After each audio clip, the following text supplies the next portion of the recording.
తెల్లవారుజామునే పూర్తయింది. ఉదయం 5 గంటలకి 6 ఏసీ డీలక్స్ బస్సులు సిద్ధంగా జైలు వద్ద ఉన్నాయి.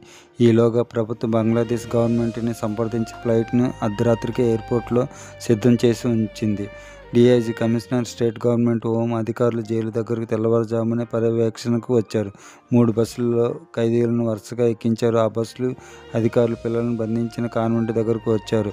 అధికారులు లీడర్తో మాట్లాడారు. లీడర్ బయటకు వచ్చి తన సహచరులతో ఆప్యాయంగా మాట్లాడి విజయం మనదే అని నినాదాలు చేశారు. ఆ తర్వాత మరో 4 బస్సులు వచ్చాయి.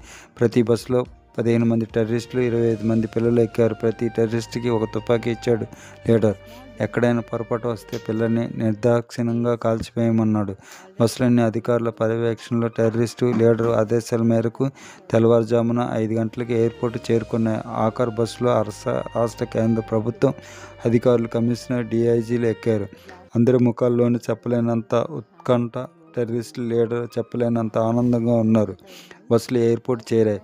బంగ్లాదేశ్ విమానం అప్పటికే సిద్ధంగా ఉంది. లీడర్, అతని వెనక మరో 4 టెర్రరిస్టులు బస్సు దిగారు. అధికారులంతా కూడా బస్సు దిగారు. మా వాళ్ళు బంగ్లాదేశ్ విమానాన్ని ఫైనల్గా చెక్ చేసుకుంటారు అన్నాడు లీడర్. కేంద్ర హోంశాఖ అధికారి సరే మీ ఇష్టం అన్నాడు. 4 టెర్రరిస్టులు మెటల్ డిటెక్టర్తో ఫ్లైట్ దగ్గరికి వెళ్ళారు. లీడర్ ఎక్కి లోపలంతా అణువణు డిటెక్టర్తో చెక్ చేశారు. కిందకు దిగి విమానం టైర్ల దగ్గర లగేజ్ పేస్లోనూ చెక్ చేశారు. దాదాపు అరగంట సేపు చెక్ చేశారు. ఏ విధమైన ప్రమాదం ఉండదని నిర్ధారించుకున్నాక లీడర్ కేంద్ర అధికారులతో ఇక మా వాళ్ళు ఫ్లైట్ బోర్డింగ్ చేస్తారు, వరుసగా ఎక్కించండి అన్నాడు.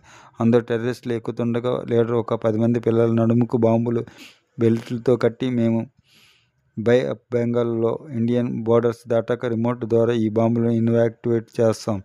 ఈ బాంబులకున్న ల్యాంప్స్ ఆరిపోగానే మీరు ఈ బెల్ట్ను ఇప్పేయవచ్చు. ఈ లోపున ఇప్పితే పిల్లలు బ్లాస్ట్ అయిపోతారు అన్నాడు లీడర్. అధికారులంతా సరే అన్నారు. టెర్రరిస్టులంతా ఒక్కొక్కరుగా మొత్తం 107 మంది ఫ్లైట్ ఎక్కారు. ఆఖరిన లీడర్ ఫ్లైట్ ఎక్కి కిందనున్న అధికారులకు చేయిపాడు. హర్షకు అంత వరకు టెన్షన్ మాయమైంది. హర్ష కూడా వాళ్ళ లీడర్కి బై చెప్పాడు నవ్వుతూ. ఫ్లైట్ టేకాఫ్ అయింది. ఎయిర్పోర్ట్ గగనతలం దాటి కంటికి కనిపించకుండా వెళ్ళిపోయింది. ఇంకా చీకట్లు విడవలేదు.